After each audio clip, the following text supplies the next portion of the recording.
All right, hello and welcome back to another episode of Just a Girl from Cleveland. This is episode 144. It's been a minute, about 2 weeks since I last recorded. I had a work trip last week in the city of Nashville. It was actually my first time in Nashville. Great city. I, didn't get to go to any sporting events, but I did see both the Titan Stadium and the hockey arena where the Predators play. I don't know what the name of the arena is called, but walked past both of those. So that was good. Would love to go back there for some sporting events sometime. But yeah, it's been a minute, someone's gotta pay the bills in this household that consists of just me. So the only person who can pay for them is me. So I had to work and take care of that. But happy to be back this week. Got some interesting topics to get into. Different topics, I think, than I am typically discussing on here. I want to start off by talking about the women's college basketball tournament and March Madness that has been taking place for the last 2-ish weeks now. And then I want to do a Browns mock draft. I went ahead and before this podcast went through the PFF simulator, the mock draft simulator, and made some picks. So I'm going to go through kind of just, what came up in this particular mock draft, and maybe if this is something you guys like, I'll continue to do this leading up to the draft. I want to get into, first round stuff in general too, outside of the Browns, because obviously the Browns don't pick until 54. So I do want to discuss how I see some of these first round prospects and what I see happening early on in the draft, especially with the quarterbacks. So we'll get into more of that as well. But if you guys like this mock draft simulator situation, just let me know. And maybe I'll do another one in a different episode as we prepare. It is now in the month of April. So we are in the month of the NFL draft. It's honestly come up pretty quickly. I feel like the off season has flown by a bit. These last few months have just gone really quickly. So we're right there. We're a couple weeks away from the draft, about a month and maybe about 5 weeks away from the NFL schedule release. So things are moving, which is always exciting, and that's what we like to see. So let's start off with talking about March Madness. So briefly touching on the men's tournament, I just want to discuss what I would like everyone to root for in terms of my bracket, because I still have the potential to win some money. My winner is out of it. I had picked Iowa State, but I do have Purdue in the finals in my bracket. And I absolutely need UConn to lose immediately, because a lot of people that can pass me in my bracket, in the pool that I'm in, have UConn winning. So if you have no rooting interest at this point in the bracket cycle, you are out. You have nothing to root for. Root for Purdue to win and UConn to lose immediately. And that's all I ask of you. So I just wanted to start with that. But I do actually want to talk about what has been going on with the women's tournament and just the rise of popularity of this sport and how amazing and exciting that is. So obviously last night, I'm recording this on Tuesday. Monday night was LSU Iowa, the most anticipated game since the championship last year, where everyone was wondering when these two teams would match up again. Unfortunately, it was in the Elite Eight. I think everyone wishes that it was in the Final Four or once again in the championship, but they met up a little bit early. Nonetheless, still good to see them have that meeting. I think there was so much hype around it, and it was so cool to see. I think people have other than me have talked about this, but what makes the women's tournament right now so exciting is that people have a real rooting interest in having a hero and a villain, a team they like, a team they hate. And part of that, I think, is because these girls are staying in these programs and on these teams throughout their entire college career. The transfer portal is obviously a thing in the women's game, but it's not as prevalent as it is right now in the men's game, where from year to year, you just honestly cannot keep track of who is on what team. And it's really hard to buy into a certain program or buy into a group of players that have, come up together and are doing something special together. It's really hard to do that in the men's game right now. On the other hand, in the women's game, you have two personalities like Angel Reese on LSU and Caitlin Clark on Iowa, who people either love or they hate, and they want to pit against each other, which is what we do in men's sports. And it's what makes it so exciting. It's like its own reality TV show in a way. I think it's good for the sport to see the way people are kind of picking sides and wanting to choose one against the other, and just how good that is for the game. That means people care. That means people have a real interest. Hatred is a part of sports, so it kind of comes with the territory. And, typically in the women's game in the past, it was more from a fan perspective, like kumbaya, let's just root for all of these women playing, which that's great. But if you want people to have a real buy-in and to really care about something, they're going to like one team and hate the other. So I think it's the best thing for the game. The only thing that I don't really get, which there was a interview that Angel Reese was doing. This was before the game. And she keeps getting questions about, like, do you and Caitlin hate each other? Like, why do you and Caitlin hate each other so much? Which people don't really ask that to male, athletes, because I just think it's understood just what the dynamic is when you have a rival. And Angel explained it. She's like, me and Caitlin are friends off the court. There's no real life beef. We're cool on the court. It's a competition. I want to beat her, and that's the competitive juices get flowing in those moments. And it was just so weird that I felt like she had to explain herself in that, because that is just basic, like, sports. People have that growing up. If they're playing, travel sports growing up, you have teams you like and players you like and ones that you hate that you play against. That's just kind of how it goes. So I think it still has some way to go for people to understand that these women look at the game the same way that the men do, and that it's not like, oh, why do you and Caitlin hate each other? Like, can't you guys just be best friends? It's like, no, this is, they'll be good friends off the court, and on the court, they want to beat each other. People aren't always asking, like, LeBron about, he has a friendship with all these different players in the league, and no one is questioning, like, his competition on the court because of that.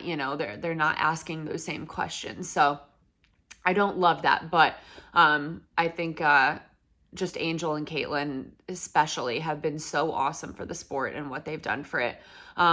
This afternoon, before I started recording, the ratings came in for the game, and 12.3 million viewers watched the game. So just to put some of that into perspective, if you haven't seen the statistics around this yet, it was the most watched college basketball game ever on ESPN. That's men's or women. So ESPN obviously does not get all of the games. They are held on multiple networks. ESPN specifically, most watched.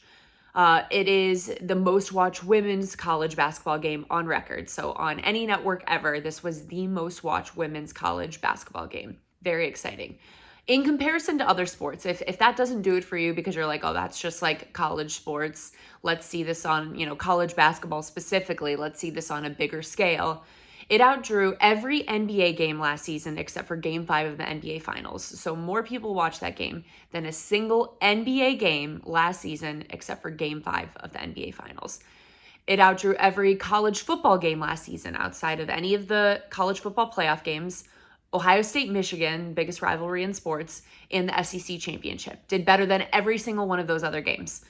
And it outdrew every single MLB game last season. So comparing that to other sports, that is, any network would kill to get anything that could be watched by 12.3 million people on cable television these days. That is gold right there. That doesn't exist anymore because of streaming services and the way people watch things. To get people to be watching live television, 12.3 million people at a time, is really incredible. And it's a testament to what those two programs have built, what Angel and Caitlin have built, what the women's game in general has built, and, made people want to root for them and to buy into what's happening. So that I just think that's so awesome to see. Final Four is up next, which is in the great city of Cleveland, Ohio. Welcome, Caitlin, to our city. She tweeted Cleveland in all caps, which got me really pumped after the game. So really excited that the city will be filled with women's college basketball fans. It's going to be awesome just for the city to have an event like this in general. I love to support downtown, so it's always good to have an event bringing people in, bringing the money into the city. It's what we love to see. So yeah, I'm interested to see what's going to happen in the rest of these games because I think there's still a lot of great storylines. Paige Buckets out there, everyone loves her too. So I think people are going to have a lot of rooting interest, even though the Angel Caitlyn storyline is over. I think there's still more to be rooting for. Okay, so that is all on that. Let's get into my Browns mock draft. So the way I kind of did this is just going with the picks that the Browns actually do have in this draft. So as you guys know, Andrew Berry is a lover of trading down.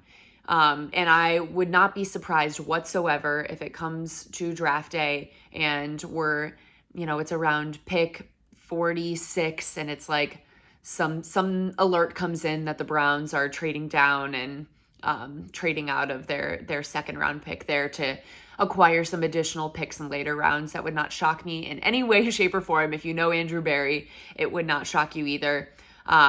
Especially because they only have 5 total picks at this point in this year's draft. They gave away some of those picks in the Jerry Jeudy trade. Obviously, first round pick is not there because of the Deshaun Watson trade. So there's just a limited number of picks that they have here. So I wouldn't be shocked to see them want to get some more assets, just depending on, who is on the board at that point in time when it's coming up towards pick 54. If they have a guy they really like still, maybe they will take it. But if there's no one they really love, they might just choose to draft down then and acquire some additional players. So we will see what happens there. But based on what I am doing this under the assumption that they're not going to be trading down. I did a mock draft on the PFF simulator, like I said. So, this isn't necessarily like my top player at each position of where I think we should pick. This was based on this specific simulation that was run. So a player could have already been taken that maybe I would have taken. So no one hold me to this of being like, these are exactly the players that you wanted. There's other guys I obviously like, but in this specific scenario, this is what I decided on. Okay, so one other note, with the 5 picks, obviously there are many positions that go, not unaddressed in this draft. Wide receiver and offensive line are 2 that I would have liked to address in this draft, and I very much could see the Browns addressing at some point in this draft. There just weren't enough picks to do that, and I liked other players in these particular positions. So wide receiver, offensive line, not addressed, but very much could see them going that route. Okay, so let's start with the first pick that we have. Second round, pick 54. I took T'Vondre Sweat, defensive lineman from Texas. He is a big boy, 6'4", 362 pounds. I don't need to go through his stats of every year of his career, but just going to highlight some of the important ones that give you a little bit of picture of who he is, and what he's done in his career. So his breakout season came in his senior year when he had 30 total tackles, 7 quarterback hits, 4 pass breakups, and that was through 13 games. He then played a 5th year, so he is a little bit on the older side. He'll be 23 this summer, which is slightly out of the typical age range that the Browns would like to go for, that Andrew Berry likes to go for. He typically goes a little bit younger, but I still think if the player was enough that they liked that, that particular player, they would make that choice.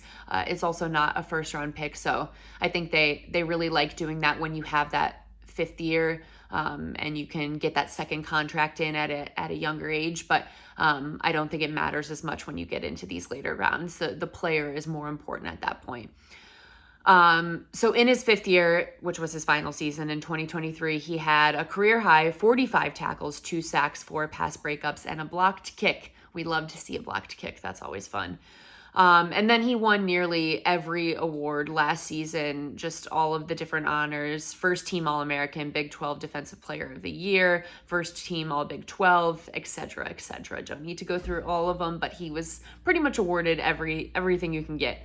Couple of his strengths, obviously size, I mentioned, massive human being. And we really haven't had bigger body defensive tackles like that in the past. So between his size, he's got a good ability to handle double teams and run blocking abilities, which is something our defensive tackles have lacked in the past. Something this team has struggled with for many years. And even though I feel like there was a Band-Aid put on it last season, I think it started to get more exposed again as the season went on. So it would be nice to have a big-bodied run blocker like Sweat. He has a ways to go with his pass rushing abilities, but I think the Browns have enough talent in that department where they can start addressing some other areas and hope that he develops his skills in that area. He has the size to do it. So if he can, continue to work on that, I think that's a really high upside player, and, can come in right away with those run blocking abilities. So that was who I took with pick 54. The second pick the Browns have is in round 3, pick 85. I took a linebacker here, Jeremiah Trotter Jr. from Clemson. So I think this is another position the Browns have some needs at. Outside of JOK, I just don't feel like they've had overall great linebacker play. And really this past year was when JOK had his massive breakout season and showed exactly who he can be. He was good before that, but he was great in 2023. Beyond that, they've kind of plugged in some veterans on one-year deals here and there, and then just had some lower level depth pieces, but really have not had another long-term piece at the position that they've invested in any way. So I think this would be a good opportunity to do that here. With Trotter, he appeared in 12 games in 2023, 88 total tackles, 5.5 sacks, 2 forced fumbles, 7 passes defended, 2 interceptions, and a defensive touchdown. Fun little stat line there. I love when they've got all of the random ones, like a defensive touchdown and stuff. Obviously, that doesn't tell you like everything about the player, because sometimes those can end up being fluky plays, or you just don't know the context around it always. But I think that's just a fun overall stat line there. He didn't end up playing in his bowl game this past year, the Gator Bowl. He declared for the draft instead. Some of his strengths: good hand-eye coordination to bat down passes, speed, athleticism are some high-end traits for him. I read this somewhere about him, and I thought it was kind of funny because it just really exemplifies the way people speak about draft prospects. A writer said he has Fred Warner-like traits. And it's just like, it's funny because people just say the most bold things in the draft. Like, this is a 3rd round pick, and you're just like, oh, he has Fred Warner-like traits. One of the best defensive players, maybe the best linebacker in the league right now. Fred Warner-like traits. Got it. Hopefully that works out for him. Like, so much pressure to put on the kid. I just thought that was funny to read that. I hope he is like Fred Warner if he joins the Cleveland Browns. That would be great. But I just think it's a position the Browns need, like I said, and, a high upside player with good athleticism at, this part of the draft in the 3rd round at pick 85. So I liked it, and that's what I went with there. So the next pick we have, the Browns' 3rd pick, it's in round 5. So we skipped 2 rounds later here, pick 156. I took Malik Mustafa, a safety from Wake Forest. Some people, I feel like, are ignoring safety as a need because obviously the Browns just extended Grant Delpit. They have Juan Thornhill, who they brought in last year from Kansas City. Beyond that, Ronnie Hickman showed some bright spots last season, except for obviously the playoff game against the Texans, which I like to remove from my memory because he was doing so well. And then that moment just reminded me why he was probably an undrafted free agent, and, why he was in the position he was in. But look, he overperformed expectations by far, and there's still so much more he probably can do. So I'm not saying like give up on Ronnie Hickman. I think there's still a lot of potential there, and just the fact that the Browns were able to bring someone in undrafted like that and get that much production out of them is already a win in itself. Beyond him, they have D'Anthony Bell and Rodney McLeod on the roster as well. So I think this would be, it's not like we don't have any talent there, but I just think, you're going to need to start thinking forward with some of these. There's some younger guys, some guys on shorter contracts other than Grant Delpit. So I think it's a good opportunity to bring a safety in here. I have seen this name in particular as kind of a sleeper pick on a lot of people's draft boards, on someone that, is going to be taken in these later rounds, but has an extremely high upside. And I feel like I keep saying that about these guys, but that's because I know that's how Andrew Berry likes to draft. And I think that's how most teams like to draft in these later rounds. If you're not picking in the first round on guys who you feel like have already shown those traits and already proven to be those type of players, you really are drafting on potential and upside and what you see in them. So I think, you have to take those swings later in these rounds. And with someone like this, even the chances are low of actually hitting on it. I think at a position of need, it's definitely worth the shot. The Browns' fourth pick, round 6 now we're into. We really just don't have any high picks in this draft. Like round 2 is at pick 54 is the highest we've got. It's kind of sad and less exciting. But in round 6, pick 206, I took a kind of a NFL legacy player here with the bloodline at play, Frank Gore Jr., running back from Southern Miss. So obviously running back has been a topic of conversation because of the future at the position. You have an injured Nick Chubb, who hopefully comes back and is able to play close to the level he was able to play at before, but you have no idea what that looks like. Beyond that, you have Jerome Ford, who I am personally just not sold on as being the future at the position for this team. They brought in Hines, who's going to have some returning duties, and I think they specifically brought him in to be a returner in a lot of ways because of the rules that have changed for kick returns. So I think, Hines is obviously going to take some regular snaps at running back as well, but I think he had a specific purpose in being brought in. Beyond that, they've got Deonta Foreman. You have Pierre Strong still and John Kelly, which that doesn't do much for me.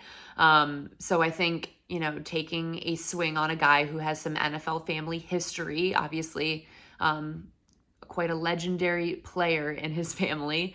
And I think it's good because I like those type of players, those players that have a dad, an uncle, someone close to them in their family that has played the game, because I think they know firsthand what it takes to be successful.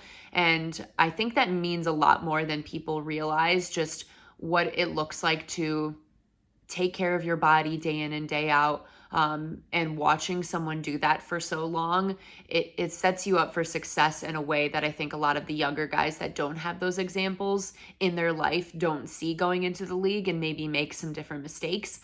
I think obviously him being around that is only a good thing that can help benefit him. I think in particular too, I liked this pick because I think Stefanski would have a lot of fun with him in terms of trick plays. We know Stefanski loves using a tight end or a running back or a receiver for some type of trick play. And Gore played both quarterback and running back. So, predominantly a running back, but had spent some time playing quarterback in high school, and then dabbled with it a little bit in college when he just kind of had to step up on his team at certain points in time. So I think Stefanski would have a great time drawing up some fun plays with some fun trick plays there with Gore. I'm not sure if he's actually going to be available at this point. He was in this particular mock draft simulator, but a lot of people have him mocked going a little bit higher in the 4th or 5th round. So anything can happen. It's a possibility, but in this particular case, when I saw him there, I was like, oh, I will absolutely take that. You just never know who's going to drop, especially with a running back. Like anything can really happen there with a running back.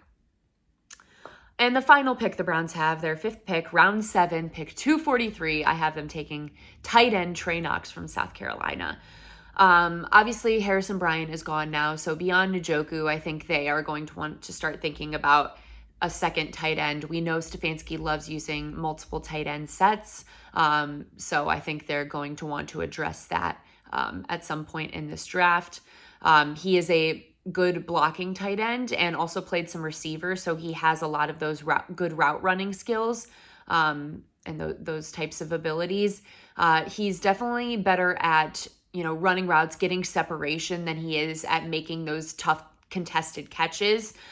It's definitely something he struggled with in his college career, just not really showing that he can catch through a lot of contact. But it's the 7th round. You're not going to find a perfect prospect at this point in time. So you find a guy that has a couple traits that you like, and you think fit well with what you are doing as a team, and you hope for the best. So that is what I took with the Browns' final pick at pick 243. So yeah, it was kind of fun to go through that. I wish we had more picks because there's so much more I wanted to do. Like I said, I really wanted to take, especially an offensive lineman. I think they really need to start thinking about the future at that position, or not even just that position, the full offensive line on what they are doing moving forward with that group of players. They have some older veteran type players. They have some people coming towards the end of their contracts, like Jed. So we got to figure out what we're doing there. So I could definitely see them with one of those picks going in that direction.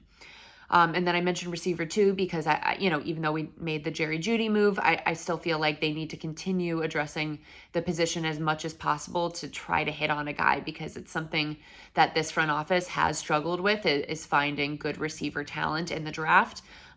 So I could see them continuing to try to take shots and see if they can hit at some point. Okay, so that is all I have for you guys today. Thank you so much for listening. I hope you all enjoy watching the rest of March Madness, both men's and women's, this weekend. It's going to be super fun. Very excited to watch how it all goes down.